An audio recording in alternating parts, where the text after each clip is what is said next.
All right.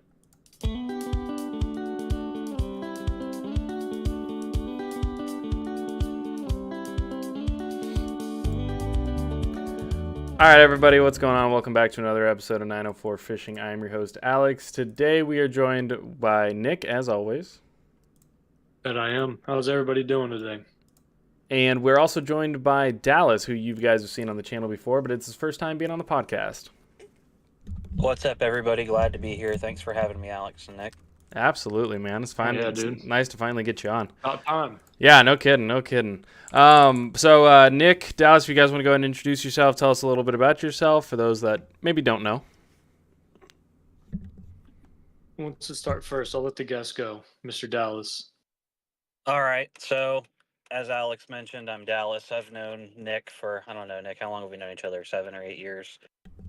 I'd say And, definitely quite the few years. yep, Nick and I have known each other for a long time. Nick actually introduced me to Alex toward the end of the year last year. I'm an avid hunter. I enjoy fishing, mechanic stuff. Nick and I actually met through the car scene. And, I just love reeling in OG car some scene, yeah, dude. OG That was a car good time scene. back then. No kidding, man. Those were the times were different. Now it's just Lambert Honda Civics. Hey, yeah, great hobby back then too. Super expensive. I mean, fishing's like the less stressful one, so that's really why we go out and fish like this. I mean, I go stir crazy if I can't go. I don't know, at least once out of the week. I mean, luckily with the time change coming up though, we're gonna be able to go fish after work, which is a big thing that I used to Massive, do a honestly. lot. Yeah, I mean, like same with golf too. Go hit like the little nine real quick, nice and easy. Have plenty of time for it. So plan on doing some, get back out there. Need that fresh air, that good time. Um, yeah. I mean, what about you, Alex? What do you think? Yeah, oh yeah, the post work fishing trips will definitely be in numerous quantities. Super underrated. Oh Super yeah, underrated. super underrated. Definitely underrated. And I'm definitely looking forward to it. It's going to be a lot of fun.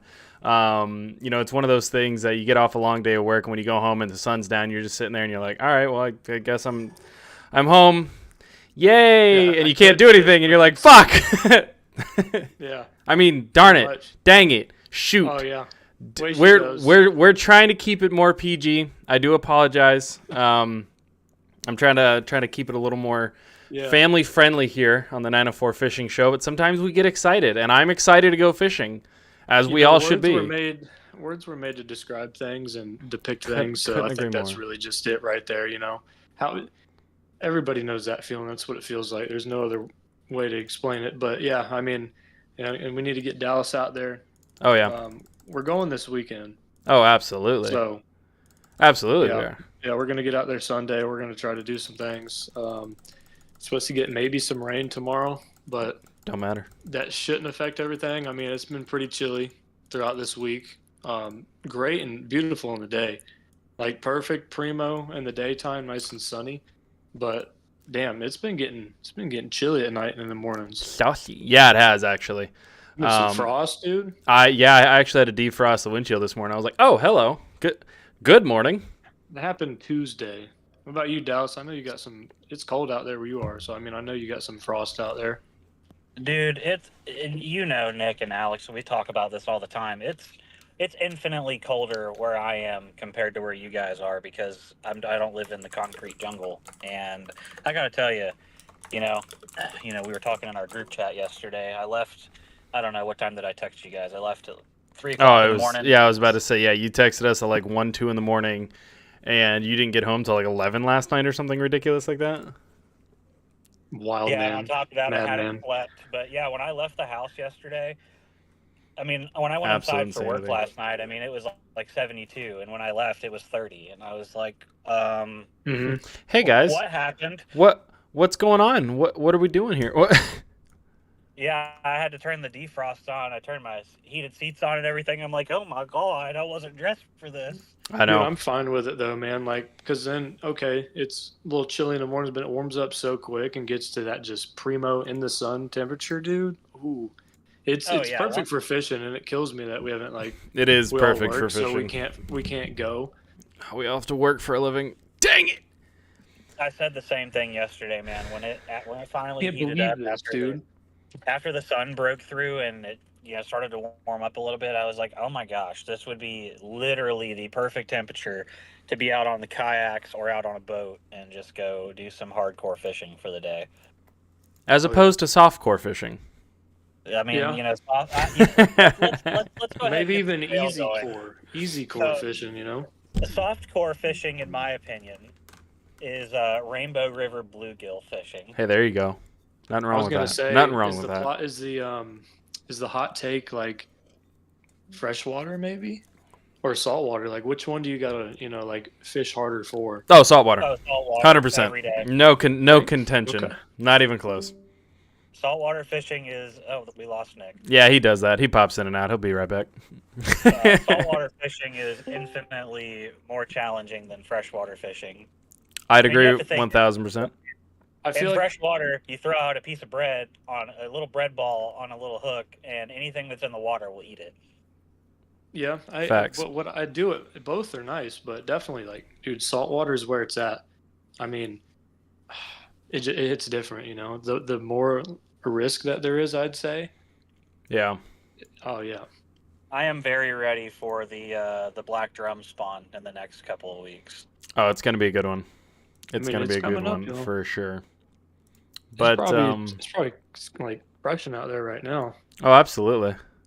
Yeah, with the way the pressure's been and how the weather's kind of been around, the sheets Oh, have yeah. been Yeah, super strong. this weekend coming up is going to be actually insane. Yeah, full would bet. moon on Sunday and Saturday is. Oh, yeah. This whole weekend, the fishing chart is like you should be fishing, or what are you doing?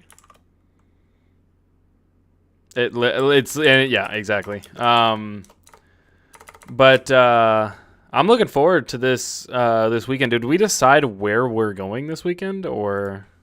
Not a clue, but we have plenty of options, so it's easy. But I was gonna say, dude, I'd bet a considerable amount of money, not because I'm still trying to find like a pedal drive kayak, at some point, or somebody to buy my kayak, but I think the Reds are gonna be in some nice shallow water right now. Oh, absolutely. Dude, they are up in the grass.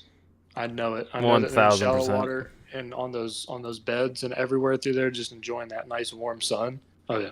So I think anywhere that we go, we need to stick to a creek. I know a good spot that I haven't been to personally, but it's not too far away, and it might slap for reds and trout and flounder. So, if that's up to y'all. It is a little bit more of an open creek, but I think it's going to be worth checking out. I've seen old visually fishing out there. I've seen quite a few other local, what do I say, fish tuber? No. YouTubers out there. Yeah, other fishermen out there that use the platform, and I've seen some things be caught out there. So, I mean, I think Things do be worth getting checking caught. out. Things do be getting caught. Let me just tell you the spot. I mean, I don't mind. I'm not hiding spots. I'll prove it. Yeah, and like you guys know, we don't hide spots. We don't do nothing like that. So yeah, Nick, I mean, if you want to put that out there, I got no, Yeah, dude, I got let's no do problem with that. Because, I mean, we say we don't hide spots, but then never get the spots out there. And, I mean, they're all well known anyway. it. Exactly, honestly. Yeah, let me know. pull that bad boy up on the GPS. Give me a moment. While you're pulling that up, I am still trying to set up, before my dad moves, a Crystal River or Gulf fishing trip, if you guys are still interested in that. Oh, 1,000%. Buddy, was 1000%. I never not interested? Are you kidding me? Yeah, the weather's been super good down there, but then it's like the rain's been coming out of nowhere because they're getting that spring rain, even though it's not spring. Mm-hmm. Yep. Yeah, it's insane right now. But Nick, while you're pulling that up, I do actually have a bunch of questions, a list of questions, for you guys and for us, really. Yeah. But I think Let's answer 'em. yeah, man, let's answer some questions. The first one is pretty easy. Is they've all got titles as well, which I think is pretty cool. The first one's called Early Hooks. What's your earliest memory of fishing, And what made you fall in love with fishing initially? Who wants to go first? I got mine. I know mine right off the cuff. I mean, mine's there. I know it. Let's hear it. So Go for it. yeah, y'all think about your answers. So mine's really easy, and if my mom and grandma or brother are listening to this sometime in the future, you guys are already gonna know my answer. But my answer is definitely gonna be fishing up at my grandma's pond that she has behind her house, just with little pieces of bread and corn or worms or anything that I could get my hands on. I wanted to go out and fish the pond behind my grandma's house for just whatever I could catch, because my older brother used to fish out there all the time. And he actually caught a little tiny pike in this pond, like out back. Oh, decent. And it my grandma lives up in Wisconsin, so it's not uncommon. But you guys, you got to understand the size of this pond. I mean, I'm trying to think of the size of the pike. Yeah, the size, the fact that there was even a pike in this water, insane. The how big it was, insane. But literally, like, I'm trying to think of a comparable body of water. Nick, you know the pond that you and I fished out at the Fleming Island Golf Course, like where the clubhouse is? Yeah, the infamous first hit marker that started it all. Yeah, exactly. On the slide. Yeah.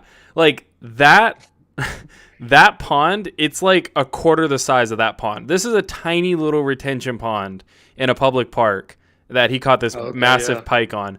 But I remember going out there every time we would go there. All I wanted to do was fish. I just wanted to fish. Didn't matter what I was going for. Didn't matter what I was catching. I just wanted to feel that tug on the end of the line. And I was fishing with anything and everything I possibly could. And that has, grown with me to this day. And I still love to feel that tug on the end of the line, no matter what it is. Yeah. I mean, dude, like as a kid, anytime like you're somewhere and there's a pond and there's the like option for fishing.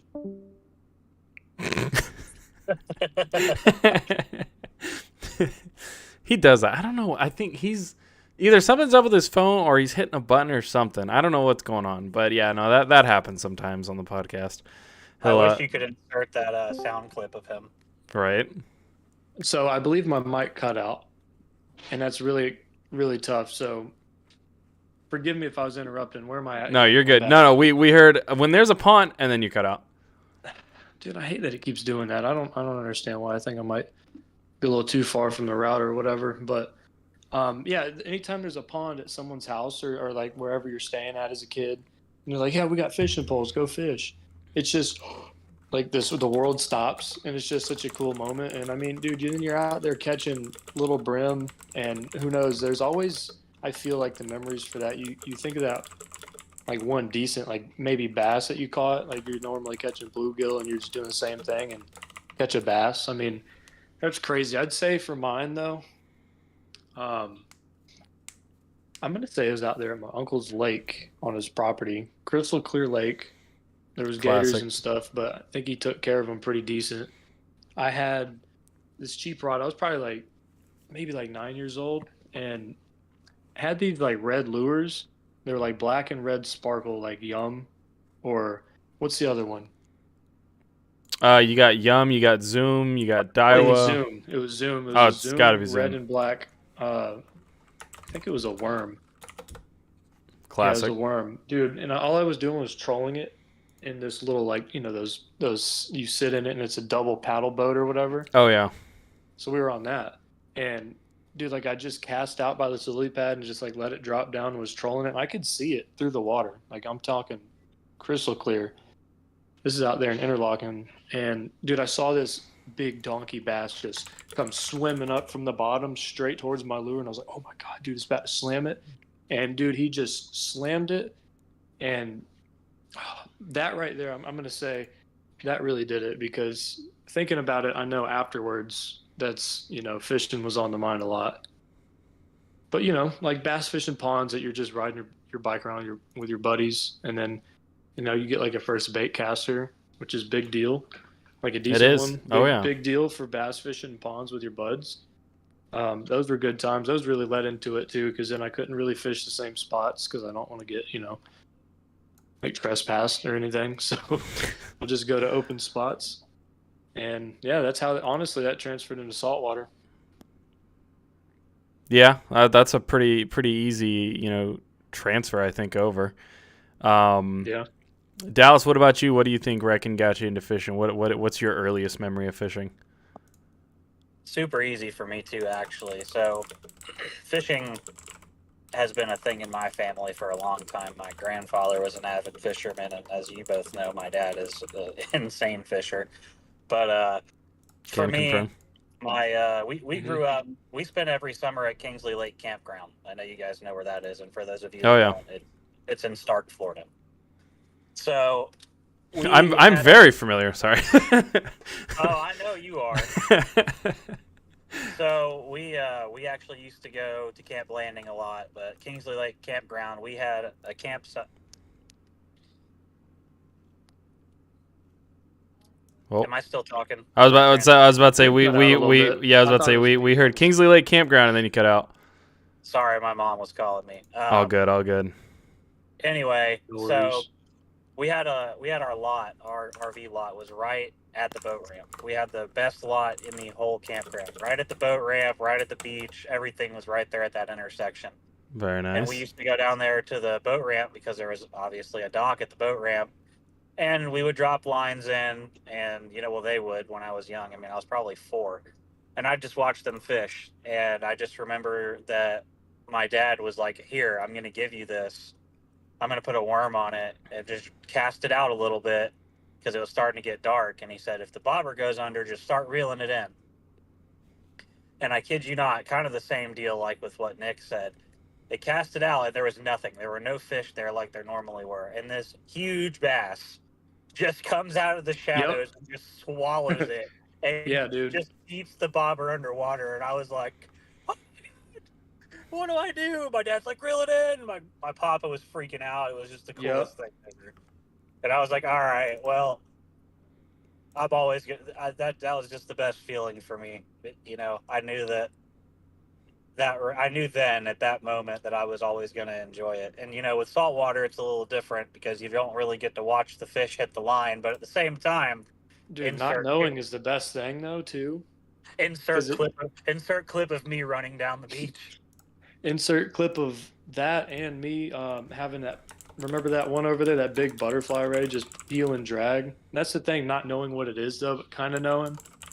Alex, I for sure thought, and I don't know what Nick was thinking, but dude, when we didn't know what took his line, it moved his kayak like 6 inches. In the mud Good We were lord. like, "Holy cow!" on the Dude. on the 8-footer, dude. We Yeah, figured it was probably like a giant black drum or a tarpon. yeah. We're thinking because I mean, dude, I was using finger mullet, and I had a good size one on there.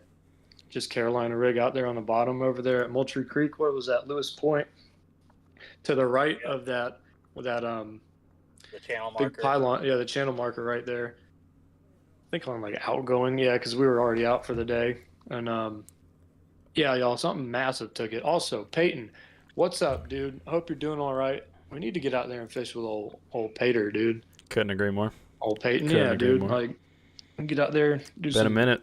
ready for some like shore fishing. That one's so much easier as far as being able to have Logistics and everybody out there and everything. honestly, yeah, because I've been looking at getting a new surf cart, anyways, Hmm. and one of them ones with the big, nice balloon wheels. That's gonna be saucy. Yeah, those are Um, honestly what the goat for the beach. I mean, that's what Oh, you need. 100%. Any other cart just doesn't pull the same. Just just doesn't make it's the tires, wheels. man. Yeah, it's the wheels, it's the tires. And it's hard to beat, but that's definitely, now that we're getting more into spring, we're getting more into the summertime. We're going to be doing a lot more surf fishing because it's more comfortable to be out there on the surf. In the spring yeah. and summertime, I definitely am looking forward to that. And that's the only reason I was gonna buy it, honestly, for Christmas, but I was like, no, why would I buy it for? I'm gonna buy it for Christmas, for it to sit in my storage unit for 3-4 months, and then I'll go do it. And I'm like, nah, might as well just hold off, wait. I mean, dude, get some waders, bro. If it's too cold, just surf fishing like some knee highs or something. Yeah, I mean, plus, there's a nice rabbit. The ladies can come during the summer too. They can go do their thing, suntan on the beach or Exactly. whatever. It's an all-inclusive experience. The hard part's just having them wake up as early as we need to wake up and like want to leave, but it can be done. I'm not trying to brag or nothing here, boys. Can't relate. She beats me up every morning when we go fishing. He beats you up, bro? Dude, Are you do we okay? need to call the law? Bro, that's what I'm saying. Like she beats me up, All right, dude, I'm and calling right now. and Online. and she's like, all right, time to go, and I'm just like, okay, no, Sorry, honey. no, ass up. no, but yeah. So I'm looking at getting another one of those beach carts, and honestly, the ones with the big nice sand tires, you can get one of those for like $200. The orange ones or the Yeah, gray ones? no, the orange ones. Yeah, those are the Look. ones, dude. I'll chip in on it. I'll chip in on it for the channel. I'll link it. I'll link it in the Discord and also in the chat. Yeah, because I'll throw in a little bit on there. All right, so Peyton's off on weekends. Always down if he doesn't have plans Oh, already. I'm also Same. going to be changing Same. my schedule. Me and the other manager are working out a thing where once a month we will each get off a 3-day weekend. So we'll have off Saturday, Sunday, Monday. So Yeah, and you guys know my situation. Actually, I'm backtracking a little bit, but another huge perk for me, because no one else on the channel knows, but I work overnight. So when the time change happens, I'm off Thursdays, Fridays. We can definitely go fishing Oh, yeah. after work when you guys get off. absolutely. Oh yeah, 100%. So I'll be able to make my face known a little more. Yeah, dude. Because honestly, I could get the truck and the kayak ready, and then as soon as I get over to here, Dallas, you could just meet me over here, and then we ride out. Yeah, If we're I going mean, to St. Augustine, you're already near that way. Yeah. yeah, I'm down to do whatever, because this sun going down at 5:30 in the evening is not it. No, luckily it's stretching out to like what 6:15. Yeah, I mean Last call light is at 6:15. Yeah, exactly. That's what's been going on around here. 6:15. It's like, nope, that's it. You better Easy. if you're on the water, you better get off of it. Yeah, Yeah. no kidding. No kidding. Sorry, fellas, I'm just reading the chat. All right, Peyton Beasy. Yeah, so he's got weekends off as well, so that works. Hell yeah. Honestly, I was talking to a couple different people about potentially doing like a beach day kind of deal. We go out, we fish. Oh yeah. I cook. You eat. I was about to say we eat, we do a bunch of stuff. But yeah, I was talking to I want to say I was talking to like Troop about it, Peyton, Yeah. Travis, Fucking fucking Steve-O out there too. Josh. Like I was talking to all kinds of people about it, and yeah, it'd be a good time, honestly. Kind of do a little high school reunion kind of deal, but only with the people that we actually give a fuck about. Dang it, Yeah. did it again. Sorry. You've done it twice, Alex. That's the third time now, Hey man, actually. if anyone's gonna do it, it should be the owner of the channel. I'm just saying. That's true, and that's a good point.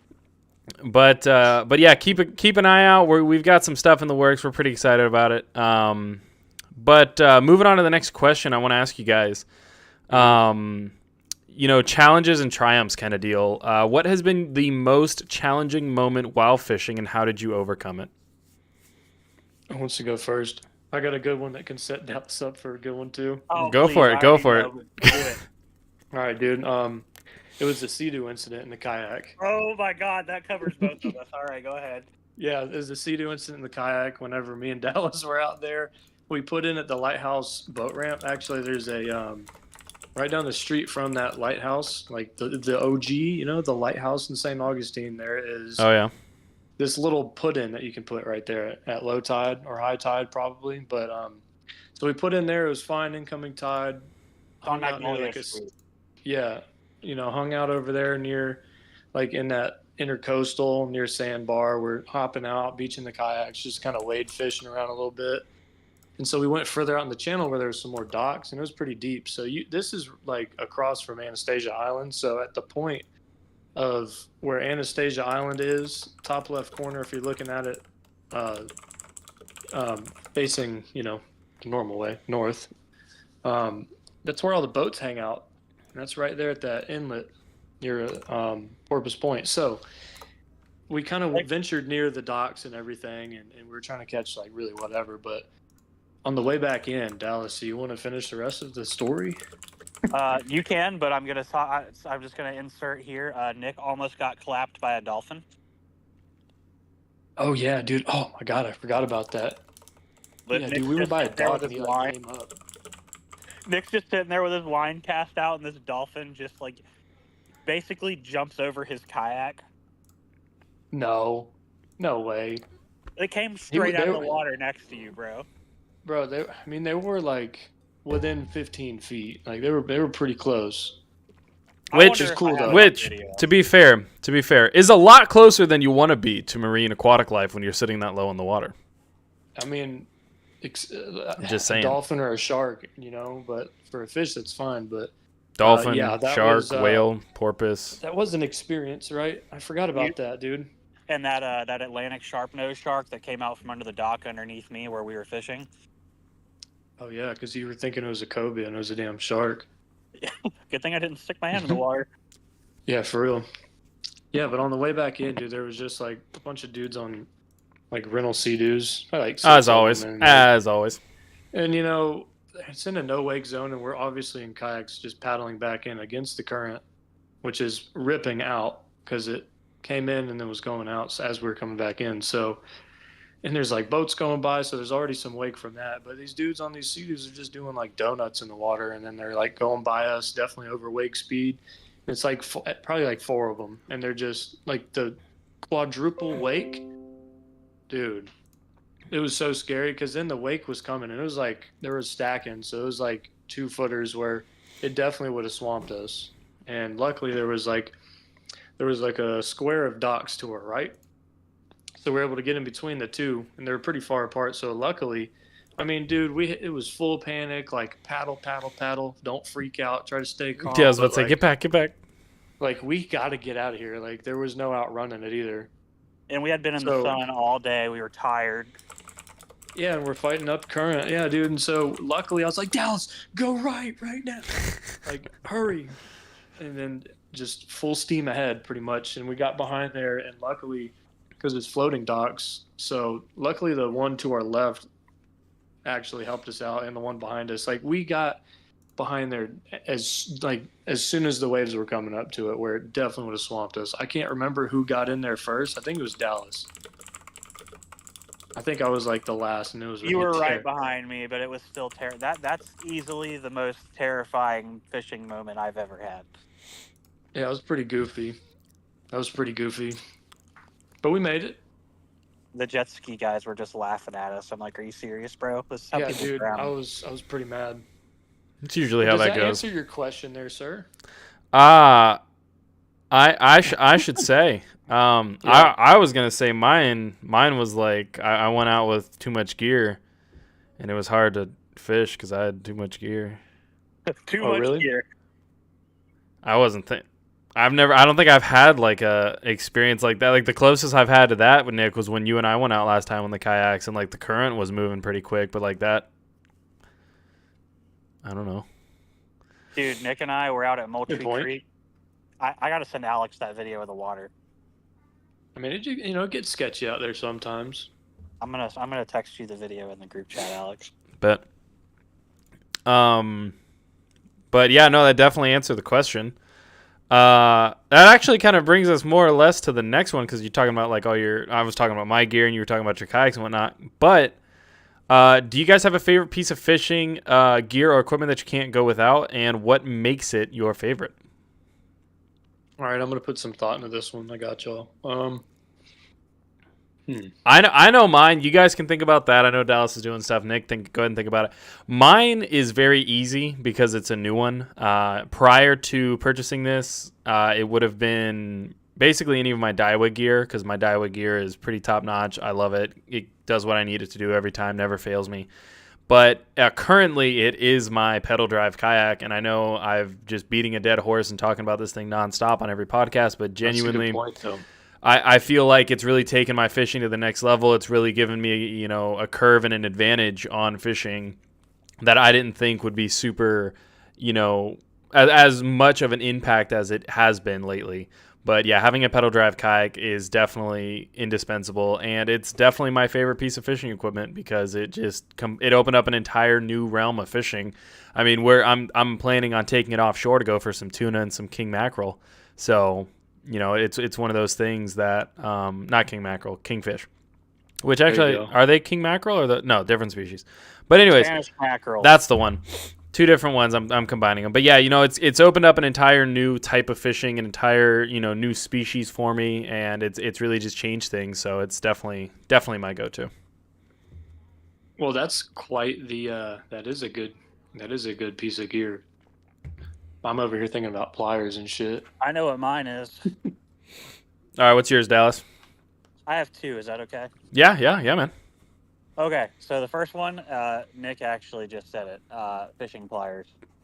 Because fair. they're multi-purpose. Yeah. Yeah. Nick can attest to this. I don't know how many times that I have gone out fishing with him and forgotten my pliers, and it's been absolutely miserable the whole day trying to deal with fish, especially fish that have teeth. Oh yeah. And as you guys all know, we saltwater fish, so everything has teeth. Can confirm. My finger is still healing. And yeah, that's right. The other thing is my life jacket when we go kayaking, because not only is it important, but it's comfortable. Yeah, it's probably the number one piece of gear. That should be everybody's favorite. Can't go wrong with that, honestly. All right, I would say mine, honestly. I guess it's still gear. I mean, technically. I'm going to say that 8-foot fishing pole, that 8-foot star rod. Classic, honestly. And classic. that Daiwa, I think I got a 4500 on there, or maybe it's a 3500, but I think it's a 45, the Daiwa BG. Yeah.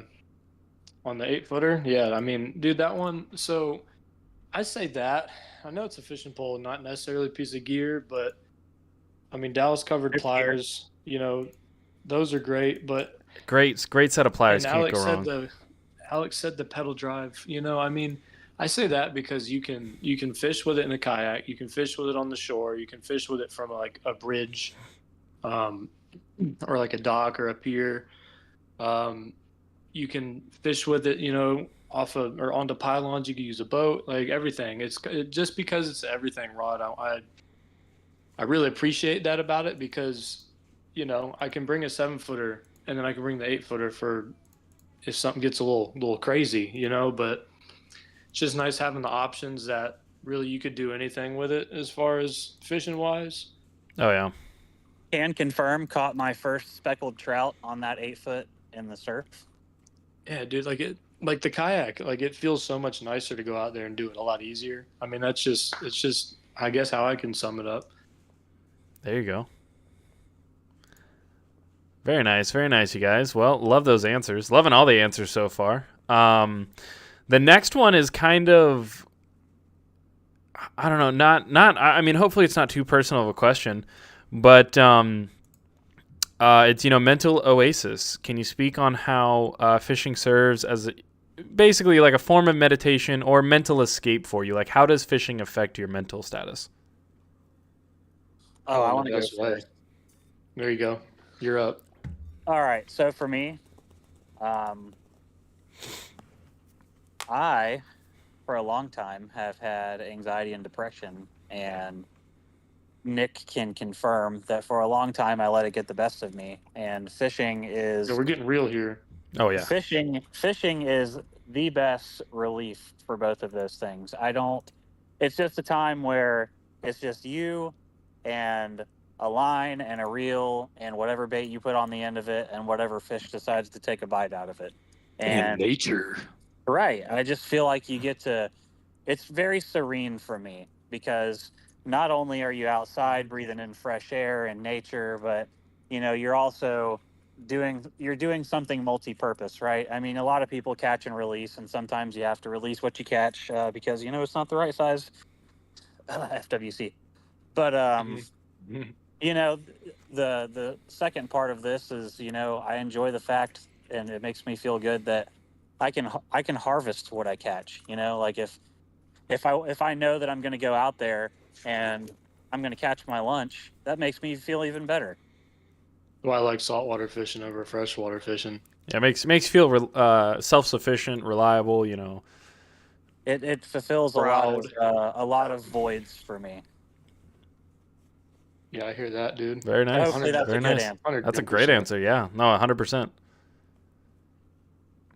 And I'm right there with you, Dallas. You know, with me, fishing is one of those escapes that I don't have to worry about things. I don't have to overthink things. I don't have to worry too much about, you know, what's going on before or after it. Because when I'm out there on the water, I'm just out there on the water, hanging out. Yep. I'm doing my thing. And the only thing that matters is, hey, where am I going to cast my line next? Mm-hmm. You know? And that's genuinely what I love about fishing. Like when I go to the beach, even if I don't catch anything on the beach, I'm still fishing. I'm still at the beach. I'm still having a good time.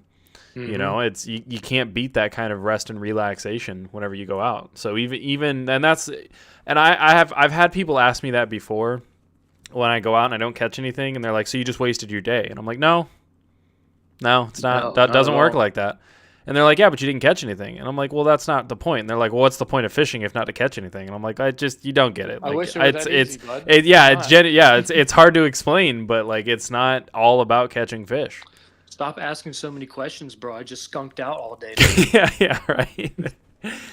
Yeah, I mean, I'm in there, same, pretty much for it all. I mean, it's just serene. It's my solace. It's great to be out there.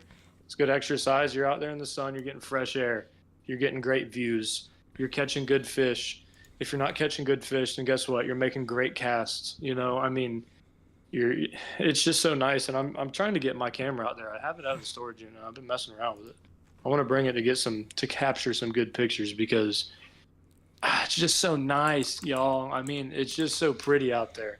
Oh yeah. It takes my breath away, dude, every time. And I mean, yeah, it gets sketchy, it gets scary. Could be like, I don't really want to do that, but yeah, right.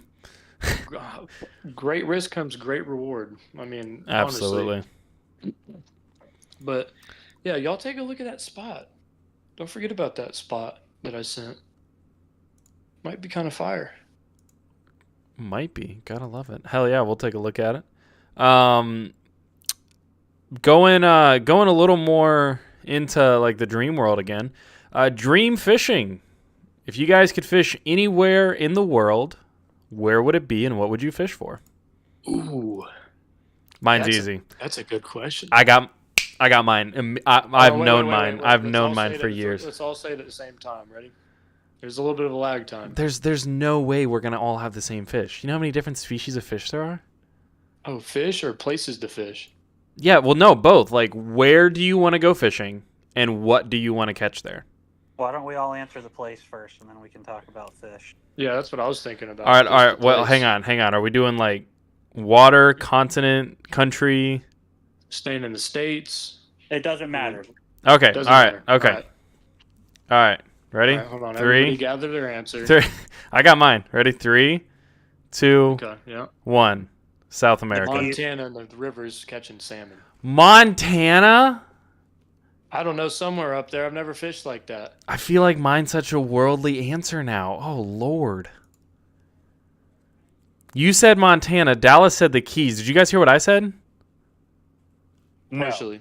I said South America. Well, the Keys is, part way to South America. Fair enough. You know what? Fair enough. Yeah, South my American fishing I've heard is pretty awesome. So mine in particular, because there's one species in like specifically that I want to catch down there, and it's the arapaima.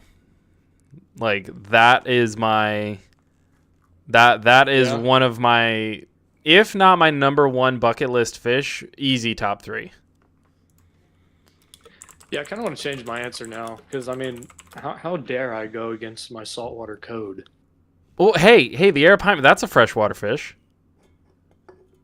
Yes, Yeah, yes, it is. exactly. Jeremy, yes, Dana, exactly. South America would be awesome. Anywhere Jeremy Wade from River Monsters has gone. Yes, exactly. So, River Monsters, and I'm sure we've all seen River Monsters.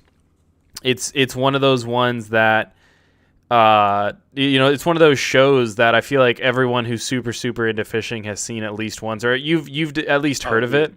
We used to watch that while eating dinner, dude. Oh, 100%, 100%, same, exactly. And I definitely love the river monsters. I still go back and watch it through a couple times.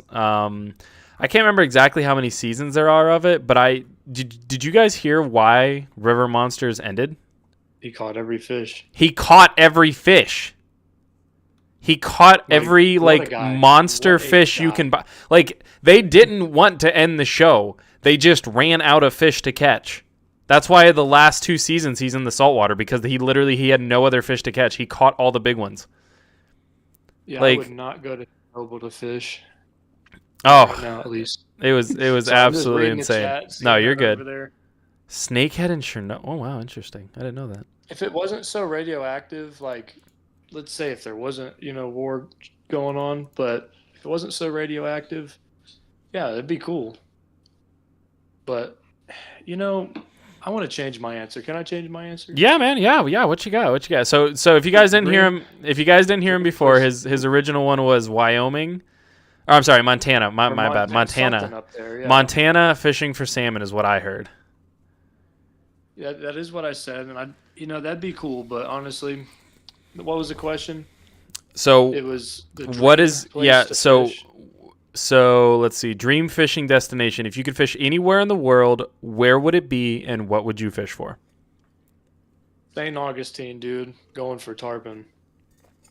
Really? Because guess what? That's right in my own backyard. I was about to say right there, huh? We'll travel around the world to come over to here and visit. I say just like anywhere in this section of Florida. It's nice. Yep. I don't know how the other places are. I know how to fish these places. Couldn't agree more. Nick was there when I hooked my first tarpon right there under the 206 bridge. That was exciting. That was crazy. Yeah. Nick was there when I hooked my first tarpon on Volano Beach right after catching a trophy red. And y'all weren't there to see me hook up to several tarpon and have them come out of the air like 4 feet. Dude, you remember that's what the one under the 206 bridge did? It jumped 3 times and then it spit the hook out. I was pissed. That was at night too.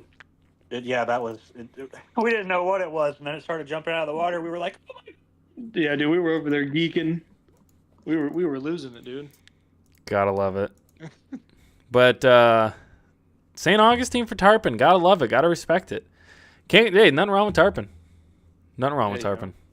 Let's make that happen this year. But Dallas, what you got? What's your dream destination, and what would you fish for? Key West for sailfish. Ooh, there you go. Nice. Because sailfish is once in a lifetime. Yeah, that's true. They are one of the most elusive large saltwater fish that you can fish for. Yeah. Oh, dude, let's nerd out on species and their habits, their behaviors.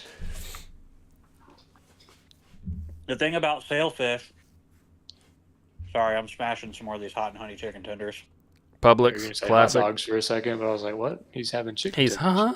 Yep. Not sponsored, Publix, but reach out. We're open to it. Yeah, come on, Publix. Please. The sponsorship. You know how sick it'd be?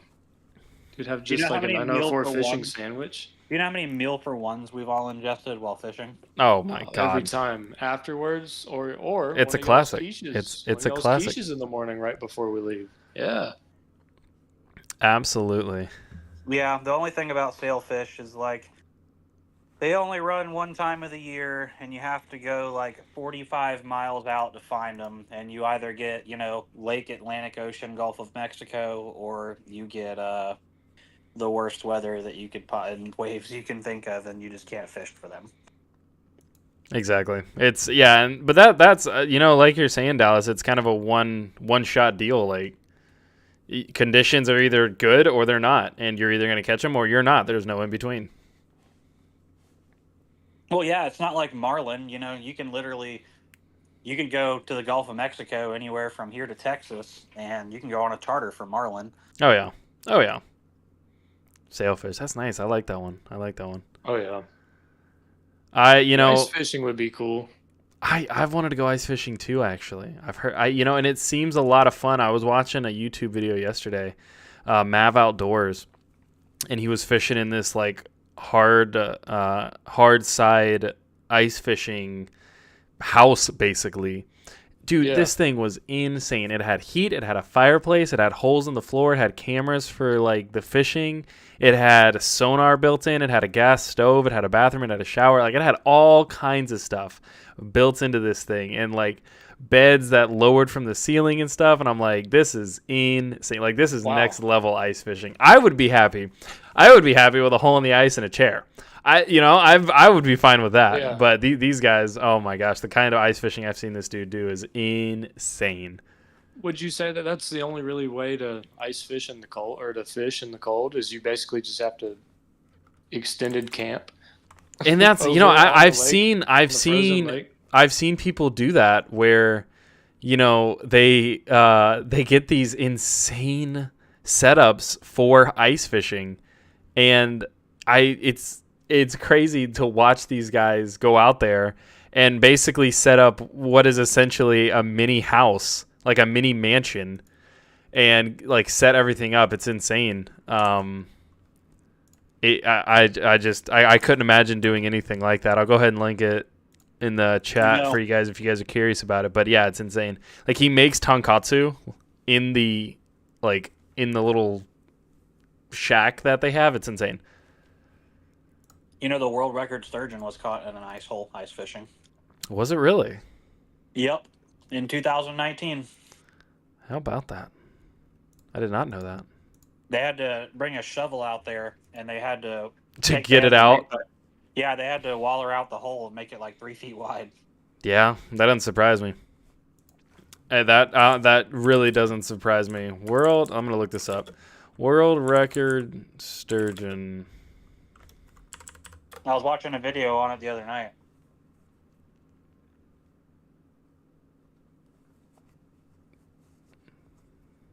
Unless there's been another one since then. Let's see.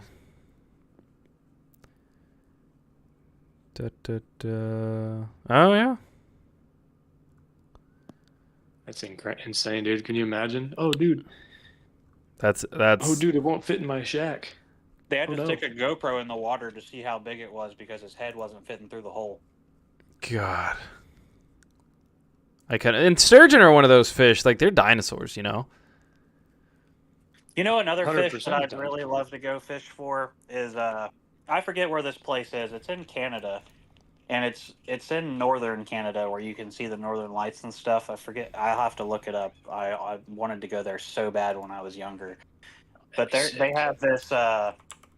They have a guide out there that takes you out on a boat and you fish for. I think they are pike. I think it's northern pike though. Yeah. And I mean, they get 5-6 feet long. Yep.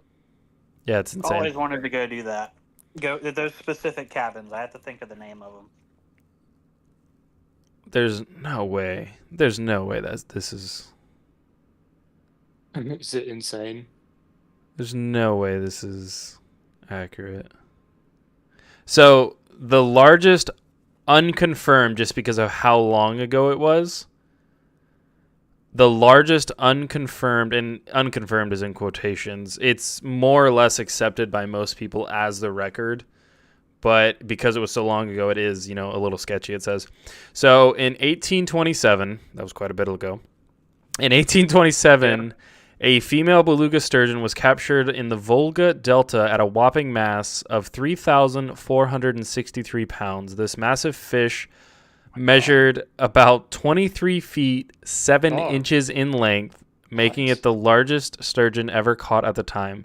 However, considering how far in the past this catch is, records are a bit sketchy. Holy, that's not a fish. That's a damn dinosaur. Holy Lord. I want to talk about that for a second, though. Have you guys ever gotten on the, I don't remember if it's FWC or if it's the Florida Department of State that has it posted, but have you guys ever looked at the largest fish records for Florida? Oh, I have actually. At some point. It's insane. Again. Some of those fish actually recorded and documented. Documented, yep. Are they coincide with things like that? I mean, like, look at the largest Jack Crevalle ever caught. All right, let's take a look at this. Massive. Florida Jack Crevalle All right, you got me looking. record. I'm gonna look it up too. Yeah, look at all of them. Some of Oh those my fish, God! right? 58 pounds 8 ounces. Okay, Some what'd of you these- look up? What are Some you of on? these fish, you would not even believe that you could even catch one that big. He was 12. 12-year-old Florida boy reels in 58-pound fish, sets 2 world records. What? Holy Yeah, so wait, what are Lord. y'all on so I can see this too? I'm on the FWC website. Good gravy. I'm also looking at Catch Florida Memory. Also has the saltwater fishing records. All right, I'm going to the website. Where do I go from here? Just to the menu. Yeah, it should be. It should just be a list. You can also do the big big catch in Florida. They've got most of them on there as well. Did you do saltwater fishing or freshwater fishing? Did it have both? I did. I did saltwater. Good. Let's see Oh it. my god.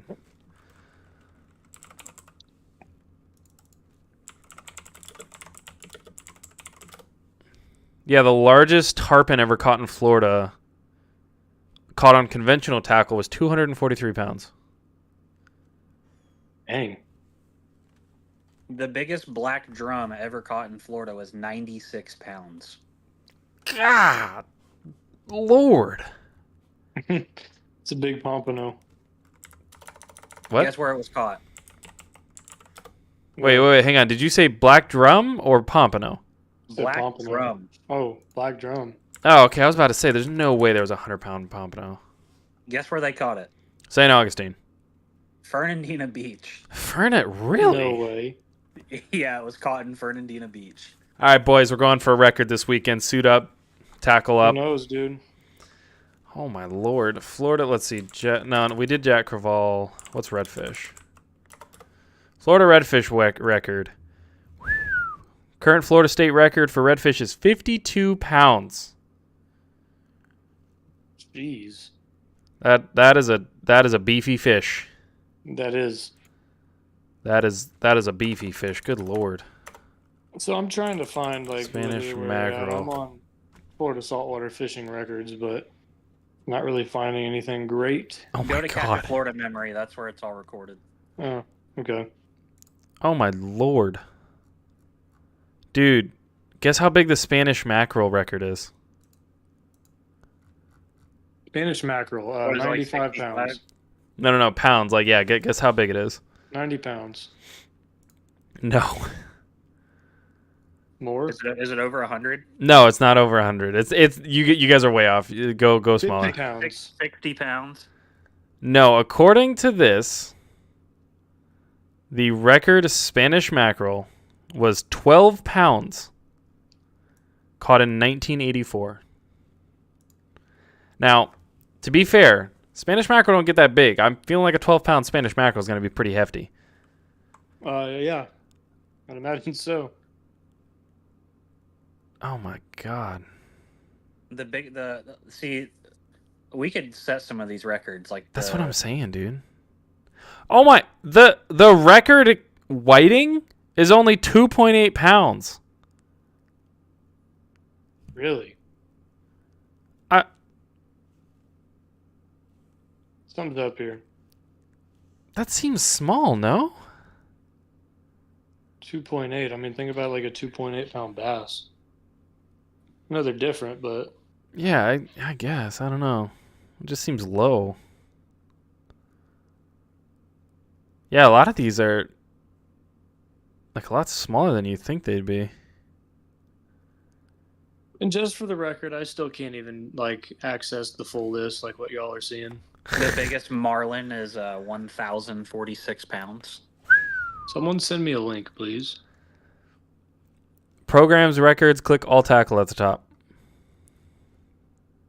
On Catch a Florida Memory. I Catch don't a know why Fl- it's so hard to just have Catch it a loaded. Florida memory, programs, records at the very The link top. is in the group chat. Click all tackle at the very top.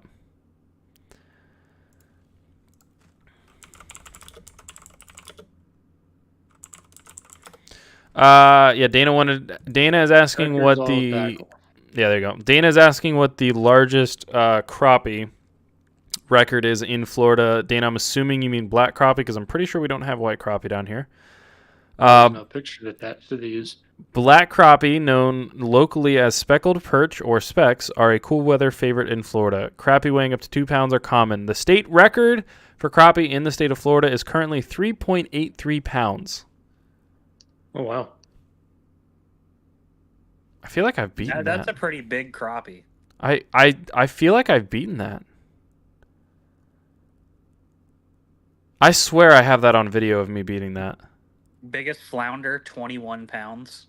What? It's a halibut at that point. That's a halibut, dude. No way. Oh, wow. That's a big boy. Biggest Goliath grouper ever caught was in Fernandina as well. Yeah, Fernandina, untapped world record place. Good lord. Yeah, dang, I guess so. You know what, Alex? You're on a computer, right? Yeah. Control F Fernandina. How many records do they have? Oh, on the Catch a Florida memory thing? Yeah. Hang on, let me pull it back up here. I just closed it. Wow, I can't believe... Oh, come on. I just had it. There we go. I'll tackle Fernandina.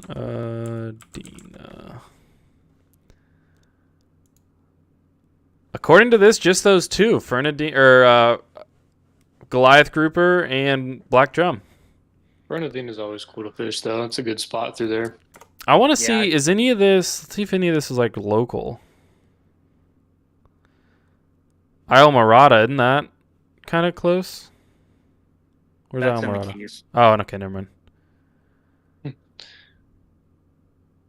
Fernandina Beach, Fernandina Beach. The biggest red grouper ever caught was in St. Augustine. Damn. St. Augustine I mean, Inlet. dude, we're in a Gucci spot coming through here. 42 and a quarter pounds. That's a big grouper. Dang. Big red grouper. Good lord, yeah, it is. Flagler Beach, that's close, isn't it? Further south of St. Augustine. I was about to say, yeah, It's kind of. It's like an before hour and a half. Daytona. Wow. Good lord. Dude, the biggest sheep's head ever caught was in Homosassa, and it was over 15 pounds. Dude, it'd be like bigger than a guitar. It really would be. That would be a that's the only saucy. thing I have for like a good reference. Wow. That is a massive sheep. That is a very, It sucks very to get large poked sheep. by, though. I feel like a lot of these records were actually broken in 2021, it looks like. Probably because more people were out there fishing after all COVID. Oh, wow. Oh, my God, dude. One of these records has stood since 1938. What is it? White Marlin. LF Hooper, 161 pounds in Miami Beach. 1938. That's got to be one of the oldest records on here. Do you want to know why that record is still there? Because they're extinct? Well, not because they're extinct, but this leads into something that we talked about talking on another time, but I'm going to bring it up. Two reasons. Number one, white marlin don't live here anymore, and number two, all the dredging kind of forced that species to find its food elsewhere. Adds up. Tough. Adds up. Yeah, that's the oldest record on here by far. I don't know how much more dredging they're doing out there near Surfside Park. I know that they got a lot of sand pushed up, but too much. I mean, I have no idea how it is now. Can't be but good. I'm sure that all the fish hanging out and passing through, I'm sure it's probably fine now after these nor'easters that we've been having. Fair.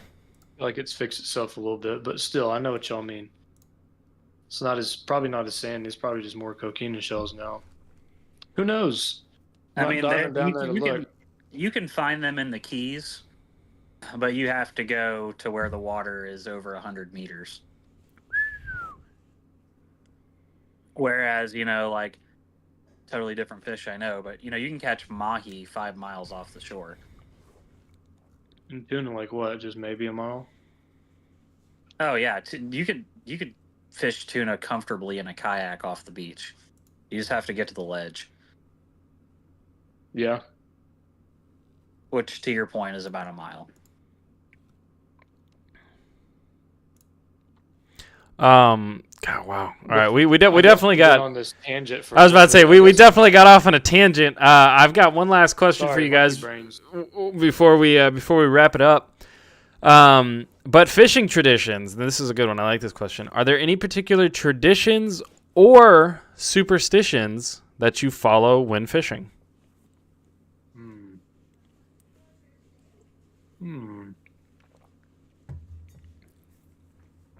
That's a good one. That's a good one. I'm really trying to think of it here. Yeah, I have a tradition. What's that? Don't tell my wife I'm going. Oh no. I'm gonna say my tradition is having a tough choice, trying to just decide which 2 rods I want to bring. So, but now the tradition is bringing an 8-footer, dude. Full circle, right back to it. What 8-footer for the kayaks. That's the tradition. I have a real tradition. Well, not just tradition, but superstition. Do you guys have any like superstitions? I got a couple. I know I have a couple. My real tradition is and Nick is a big testament to this. I will not fish with only one kind of bait. Oh yeah. You gotta have more than one kind of bait. Yeah. That is a huge tradition in there. Staying hydrated. Nick's tradition is very large water bottles. Yeah, honestly. Nick's tradition is I don't need a bully club to take out the fish. I just use my water bottle. Honestly, Jumping on top I of would the shark too. like a mad lad. So mine, one of my do it. traditions for going fishing and whatnot is I like one classic. I always bring plenty of stuff to drink and stuff with me whenever I'm out fishing. You always got to dump a little in the water. And one of my superstitions by far, I've got a couple. One is when I'm surf fishing, if a dragonfly lands on the rod when you're surf fishing, that means you're going to catch a fish on that rod. Don't ask me how it works. That's I don't one make of mine too. I don't make the rules. I don't make the rules. If a dragonfly lands on your rod tip when you're out fishing on the surf, you will catch a fish on that rod. I've seen it happen. I can attest. Exactly. And it happens, and I guess you think it manifests it, and bam. Honestly, like that's definitely one of my big ones. Another classic one that I subscribe to is no bananas on the boat. Don't bring bananas on the boat. I even extend that as far as my kayak. You don't bring bananas on the kayak. That's bad luck, dude. It's bad luck, man. It's bad. Why? What's the backstory? I must know. Okay. What's the I know this actually. What's this the is lore of this. Yeah. Dude? So the lore of this is back in the Dizzy, back long ago. Sailors would bring over bunches of bananas from the Mediterranean to England, to Spain, to all kinds of stuff like that, because it was seen as an exotic fruit. So they would bring these back because they would fetch very high prices. So they would have these crates and crates and crates of bananas. Well, problem with that is, in bananas, there are typically banana spiders, which would result in most of the crew being bit and killed by these banana spiders because there's nowhere for these spiders to go. So when you reach in to grab a banana, they get threatened, bite you, boom, dead. And you can't, I mean, it's, 1700s. There's nothing you can do. If you get bit by a poisonous spider, it's done. So that's one half of it. The other half of it is whenever there was a shipwreck or a ship crash or if a ship sunk or anything like that, bananas would float. So the only record of the ship going down and like where they would go down and whatnot would be these crates of bananas. So they were seen as bad luck. Damn. That makes sense, though. So little fun facts for you there. We have here are different than banana spiders, I assume, because... Yes, correct. Yeah, we don't have those here. Well, that's a relief. Not the ones that kill you. Not our banana spiders that we call banana spiders. Correct. I was about Yikes, dude, I hate spiders. Yeah, that makes sense, though. Apples are okay, though. I think you gave Brad a hard time about that, and he's like, no. We got redneck banana spiders around here. There you go. Yeah, the southern banana spider. The southern banana spider. Oh, Lord. Somebody coined that. Kakumba spider. Let me see. I'm going to see some popular fishing superstitions and see. The number drowning, one is dying. bananas on the That's boat. a pretty good one. Yeah, that one. Is what on the boat? No bananas. Yeah, no bananas on board. I'm gonna say superstition of like, oh, I don't want to bring my phone and my phone get wet. Oh, dude, it's coming with me. Hold your mouth right. That's a good one. Toss a coin in the water. Good luck, bad fishing. I like Man, fishing Nick, you know team what I was names. just thinking about? Whistling at a storm. I've never heard of that one. Dude, That one sounds very Irish. If we would have flipped our kayaks when those Sea-Doo guys would have gone by, we wouldn't have been able to go home. Why not? Yeah, keys. Because our keys would have been in the bottom of the Matanzas. Oh no.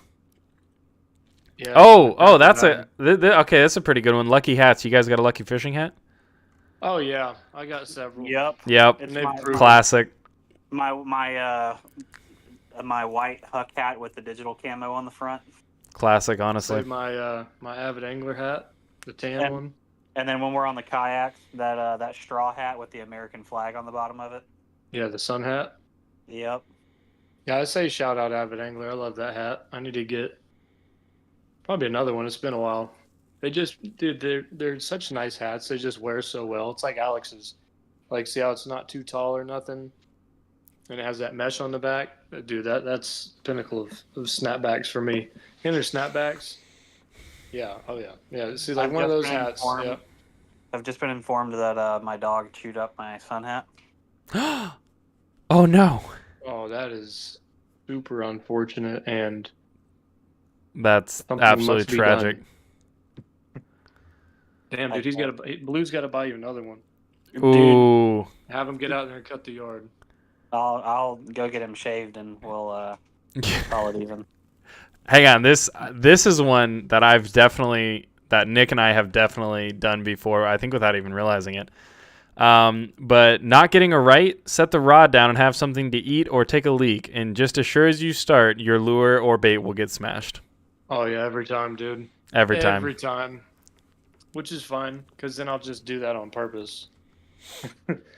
Honestly. Yeah, it shouldn't. Then that just shows, like, all right, there's patience in this. You need to have a little patience, because, I mean, it's not like you're gonna cast out there every time and like immediately just get slammed. It happens sometimes, but also sometimes it slows down, or it just takes a little bit longer. So. Yeah, I agree with that one for sure. So I'm actually looking this up. Have you guys ever heard of this? So apparently bananas are bad luck, but pineapples are good luck? It just depends if it's upside down or not. Pineapples have a lot of meanings. Have you guys heard that? No. So never bring any fruit but pineapple. The lucky pineapple gets strapped to the bow of the boat. I've never heard of that. Have you guys heard that? I did right now, actually. Just now. What? Kissing I can fish, see it, though. lucky lures, lucky hats. Lucky lures for sure, but yeah, lucky hats. I've never heard of this one. Cows. If the cows are not grazing, then the fish are not biting. If the cows in the pasture are standing up, it will be a good day. If the cows are laying down, it means fishing's going to be tough. If I had cows in a farm, I would use them as a reference, as a gauge to see. Okay, but the funny part about that is that's probably pretty true because that has to deal with pressure. Yeah, and also the weather coming in. Yeah, pressure. All right, Yeah, no, that one's for sure. That one's confirmed, not possible. I'm getting a cow. That's it. We're getting everyone chip in. We're buying a fishing cow. I mean, I got enough land for it. We'll just treat it like a dog. I'm just gonna start calling my dad every time we're gonna go fishing and be like, "Hey, are the cows grazing?" No, what are the cows doing? Set up a 24/7 fishing cow prediction channel. Did a cow live cam? A cow live cam for fishing. Hold on a minute. We're gonna call it the Fisher's Almanac, and the cover of the book is just gonna be a cow. The Fisher's Calmanac.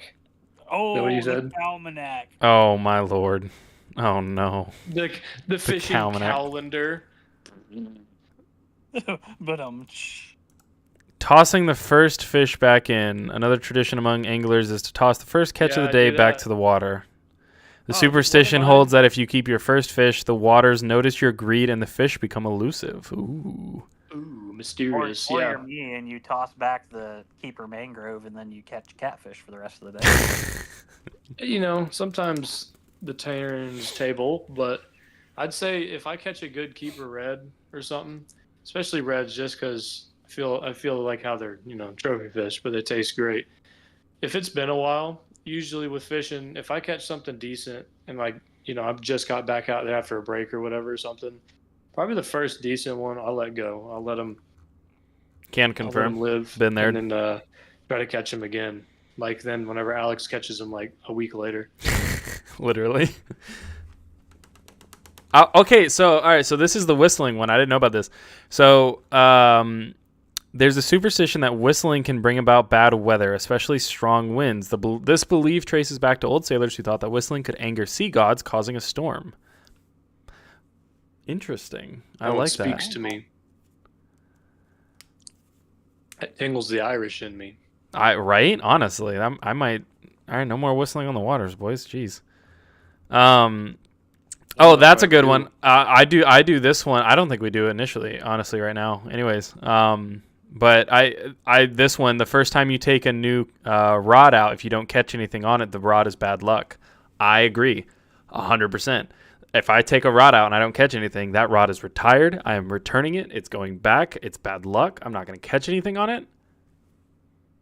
I don't make the rules, okay? I don't have that.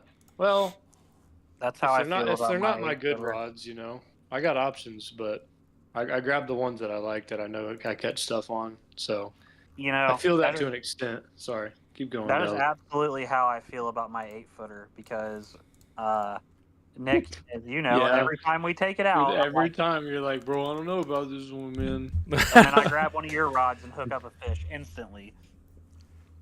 It is true. I've seen it. Sounds like it's bad luck, man. I don't know. Just that 8-footer, dude. That 8-footer is magic. I don't know what to tell you, man. But Yeah. all right, boys. I reckon we're gonna wrap it up there. You guys got anything Alex else you want to add? He's tired. Yeah, I'm good. I mean, is there any questions left? I think you got the list. I don't know how many questions there were, but if anything, I mean, we could. Oh no, we covered quite a bit of on them. I was about to say we could definitely come back. I've got let's see how many I have total. Yeah, I have a list of 15, and I think we did 4 or 5. Decent. So we can definitely come back to those next week. But we got to give backstory and 100% conversation 100%. to the questions, so it's not just like, okay, yep, next. Exactly. We get off on tangents here on questions, y'all. Just a wee bit. That's what we do. That's what we like to do here. Yeah. But all right, boys.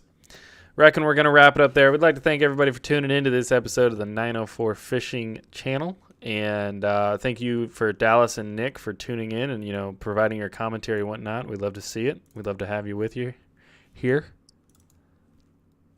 Oh yeah, and thank you, Dana, for all the comments. Absolutely, big shout out too.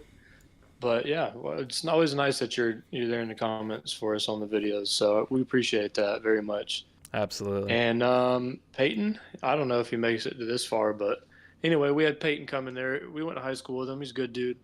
But like what Alex was saying earlier, we need to link back up and just plan a nice little fishing trip or something, surf fishing with some of the buds back from high school and all that we still associate with. Luckily we still got some friends. Yeah, just a few. We got all kinds of friends. Yeah, different tiers of friends and all that in a good way. Just how it is. But yeah, my phone's on 3%, so it's been a good one. Thank you all for stopping by and listening to the 904 Fishing Podcast with old Nick, me, and Dallas. We appreciate it. It's been fun. Yeah, thanks, guys. Hopefully we can do this on another Thursday when I'm off. Absolutely. Maybe we'll move it. Maybe we'll move it over so that way it'll be a little easier for all of us to get on together. Mm-hmm. But all right, everybody. It's Dallas again. Thank you for hopping on with us. And anything you want to add? No, that's it. Shout out to everybody in the comments. Thanks, Alex. Thanks, Nick. And looking forward to the next one. Fantastic. All righty, guys. Well, Let's get out there Sunday. Let's get out there Sunday. And absolutely. Do it, Keep Y'all an eye stay out. tuned. New video coming. Y'all stay tuned. Oh, it's definitely gonna. Dude, definitely about to be a new video. We're manifesting it right now. Gotta love it, boys. But all right, you guys. Thanks for tuning in. And until next time, keep your lines tight, your cast long, and your stories true. We'll see.